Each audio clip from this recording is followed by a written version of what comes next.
Que el Señor os bendiga muchísimo. Nuestro tema de hoy es la voluntad de Dios. La voluntad de Dios. Lo tenemos en Lucas 11, versículo 2, que nos dice así. Porque eran los discípulos que preguntaban a Jesús. Si empiezo el versículo 1, dice así. Aconteció que estaba Jesús orando en un lugar, y cuando terminó, uno de sus discípulos le dijo: Señor, enséñanos a orar, como también Juan enseñó a sus discípulos.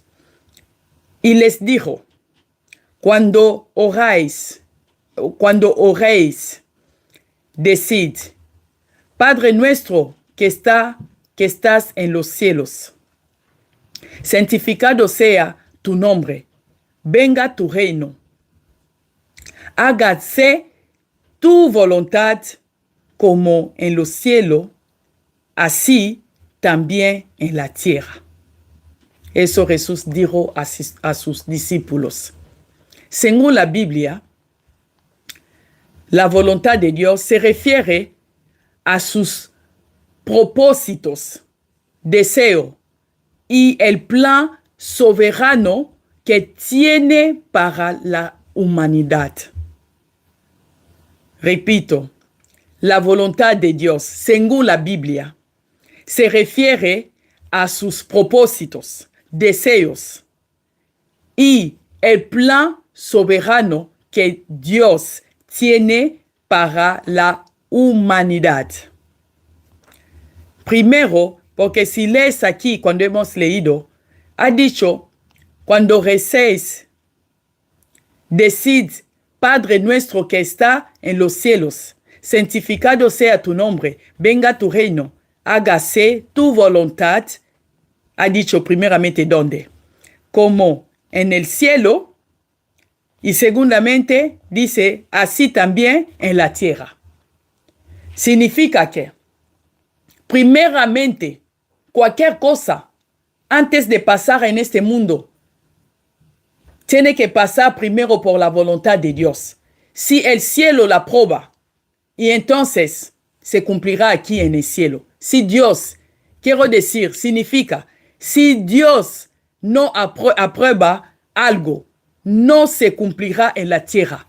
Por mucho que llores, por mucho que te tires en el agua, por mucho que te mates, si Dios no aprueba la cosa, no se cumple aquí a la tierra. Primeramente es Dios que decide todo y luego se cumple aquí a la tierra. Por eso Jesús había dicho de pedir su voluntad, porque aquí a la tierra solamente vivimos la voluntad de Dios.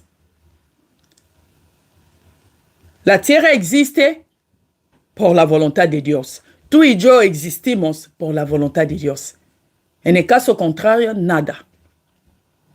En el caso contrario, nada. Ha dicho claramente, primero, donde había dicho, como en el cielo. Y luego, segundamente, también en la tierra. Primero empieza en el cielo y después aquí en la tierra. Si Dios dice sí, no hay nadie que puede decir no.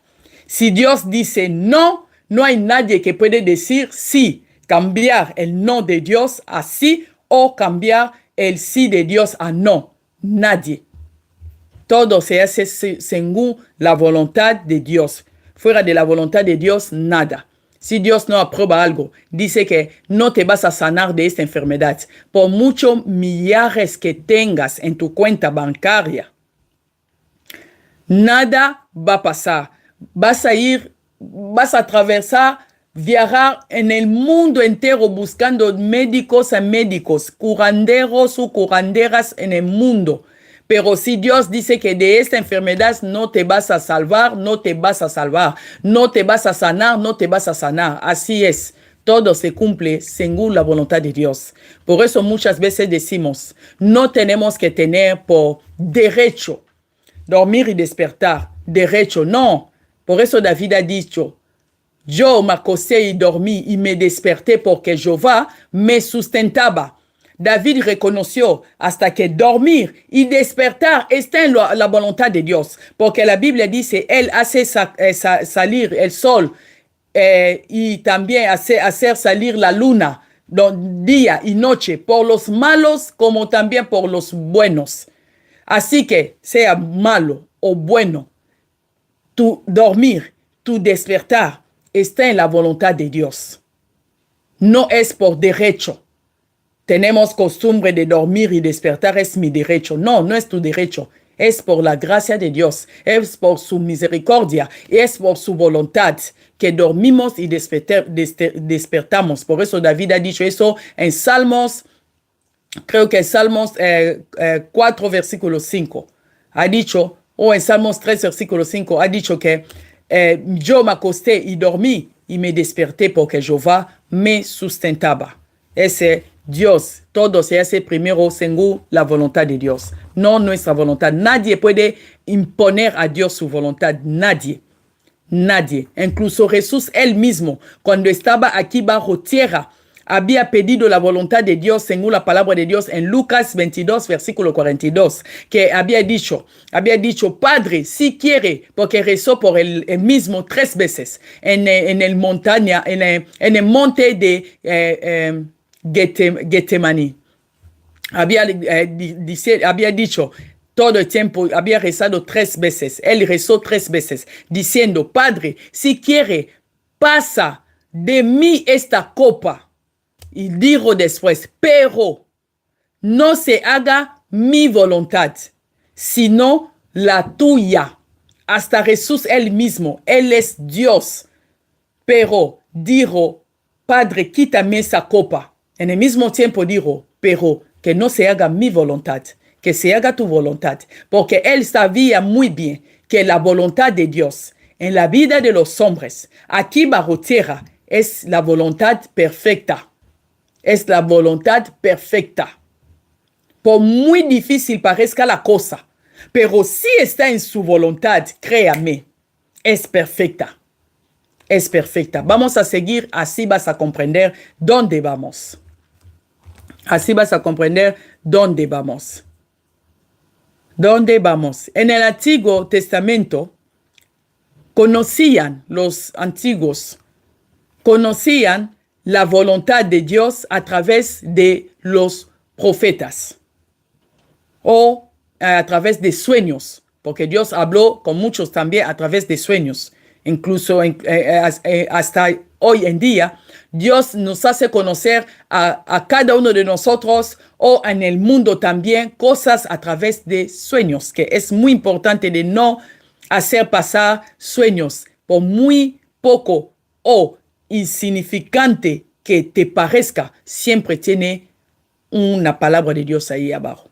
Ahí no voy en los sueños hoy, pero había dicho yo, en el Antiguo Testamento, conocían la voluntad de Dios a través de los profetas o sueños. Pero cuando vino Jesús en el Nuevo Testamento, conocemos la voluntad de Dios a través de su palabra. Porque Jesús había dicho, el que me ha visto a mí, ha visto al Padre.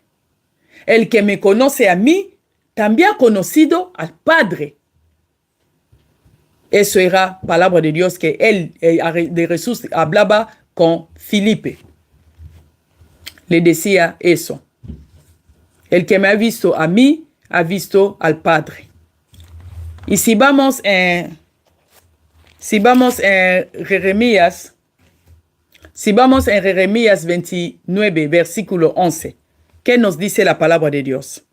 Porque yo sé los pensamientos que tengo acerca de vosotros, dice Jehová, pensamientos de paz y no de mal, para daros el fin que esperáis. Él tiene nada más, nada menos pensamientos de paz, porque había dicho eso a través del profeta Jeremías en su época. Por eso he dicho antes, en el Antiguo Testamento, ellos, los antiguos, sabía la voluntad de Dios a través de los profetas. Eso es Jeremías, que nos dice, porque yo sé los pensamientos que tengo acerca de vosotros, dice Jehová, pensamientos de paz y no de mal, para daros el fin que esperáis, el fin que esperáis. Pensamiento de paz. Él nos desea solamente paz, bien, que vivamos bien en este mundo. Y después también, Él nunca nos desea mal. Dios se glorifica cuando avanzamos, cuando nosotros, Dios se glorifica en su trono, cuando nosotros avanzamos, cuando nosotros prosperamos, cuando nosotros progresamos, primeramente, no lo olvides, espiritualmente, primeramente, ¿eh? Porque Dios es espíritu. Él quiere que nosotros avancemos, progresamos y también prosperamos espiritualmente. Que crezcamos espiritualmente. Que no nos quedamos ahí bebés espirituales, no.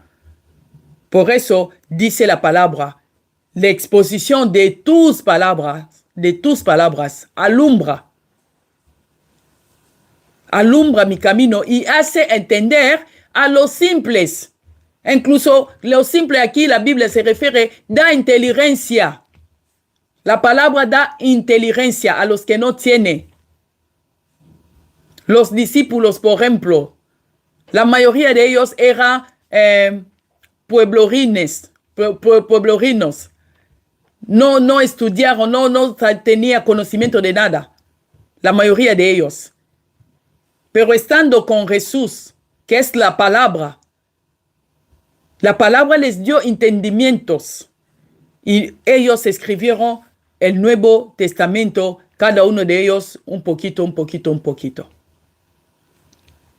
Así que Él quiere que nosotros prosperamos primeramente espiritualmente y después y luego en otros aspectos de nuestras vidas. Quiere que tú estudie, tenga tus diplomas y que tenga un buen trabajo, un buen matrimonio, un buen hijos, un buen negocio, que seas próspero en todo, que progrese también la vida. Si hoy empieza con un negocio, Él quiere verte mañana con 3, con 5, con 20 negocios. Él quiere que progresamos, avancemos y también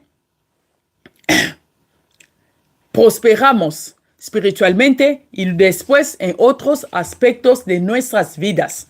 No es un Dios que se alegra cuando nosotros las cosas nos van mal, como otros piensan o como otros hacen entender a los demás. Dios no es un Dios que está ahí disfrutando cuando nosotros lo pasamos mal en el mundo. No.